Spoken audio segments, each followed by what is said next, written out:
All right, folks, it's a beautiful day at the old ballpark. So put your mustard on that dog, grab that bag of peanuts, sip that cold one, and let's meet our Tiger of the Day. Today's Tiger video is Adam Bernero.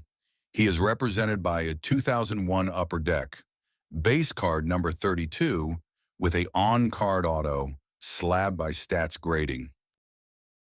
Picture this. You're a college pitcher, you're not a household name, and your welcome to pro ball moment isn't a fancy signing bonus or a big press conference. It's a napkin at Denny's. Yep, a napkin. And a signature that basically says, "Congrats, you belong to the Detroit Tigers." Today we're talking about Adam Bernero, and we're focusing on his time in Detroit. Those early 2000s years when the Tigers were searching for stability, searching for pitching, and honestly, searching for any momentum. Bernero's baseball path didn't look like the classic first-round phenom storyline. In fact, one of the most famous parts of his early career is how unfamous it was. According to a Los Angeles Times story from 2000, Bernero ended up signing with Detroit for $8,000, and the signature happened on a paper napkin at a Denny's because the scout didn't have the official paperwork on him at the time. That story alone is wild because it screams baseball myth, except it actually happened. And it set the tone for what Bernero's Detroit years would become, a guy who had to earn everything the hard way. By mid-2000, Bernero had moved quickly enough through the system that the Tigers gave him a shot in the big leagues. On August 1st, 2000, he made his MLB debut in Anaheim. In that first appearance, he went 5.1 innings, allowed 2 runs, and struck out 5. A pretty solid, "Hello, I belong here" introduction.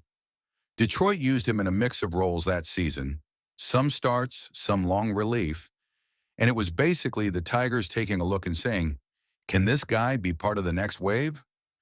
In 2001, Bernero spent most of the year at AAA Toledo before getting a short late-season call-up.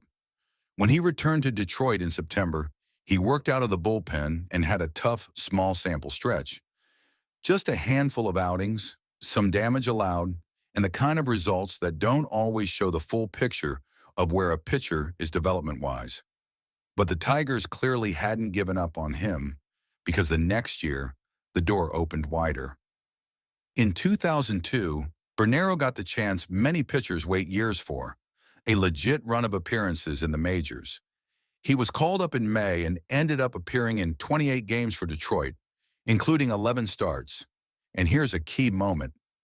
On May 26, 2002, he earned his first major league win, going deep into the game in Chicago as the Tigers won 9-2. Even in a season where the Tigers weren't lighting the league on fire, Bernero showed flashes, enough to keep him in the picture as Detroit rolled into 2003 with one of the youngest rotations you'll ever see. Now we get to the year most Tigers fans remember for reasons. Bernero opened 2003 in Detroit's starting rotation, and the numbers are rough at first glance. 1-12 with a 6.08 ERA in 17 starts, plus 1 relief appearance, before he was moved. But here's the part people forget. Run support. MLB.com notes that the Tigers gave Bernero the worst run support in the majors, averaging only 2.5 runs per 9 innings when he was on the mound. That's the kind of support where even a decent start can turn into an L. And despite all of it, there's one day that stands out like a flare in the night. Bernero beat the New York Yankees, a 4-2 win where he went 7 innings, allowed only 2 runs, and matched a career high with 7 strikeouts. That win snapped a long personal drought in the rotation and was one of those baseball is weird moments. Because in the middle of a brutal season, he takes down the Yankees. Not long after, Bernero was moved into the bullpen and then dealt to Colorado before the All-Star break. So his Detroit chapter ends not with some grand farewell, but with the reality of that era. Constant roster churn, young arms getting thrown into the fire, and guys like Bernero trying to survive it. If you're judging Bernero purely by the win-loss column, you'll miss the story.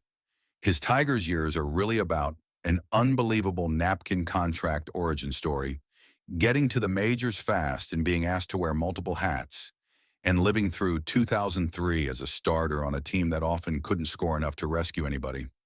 He's one of those players who becomes a symbol of an era, because when you tell the story of the early 2000s Tigers, you're telling the story of pitchers trying to get outs with almost no margin for error.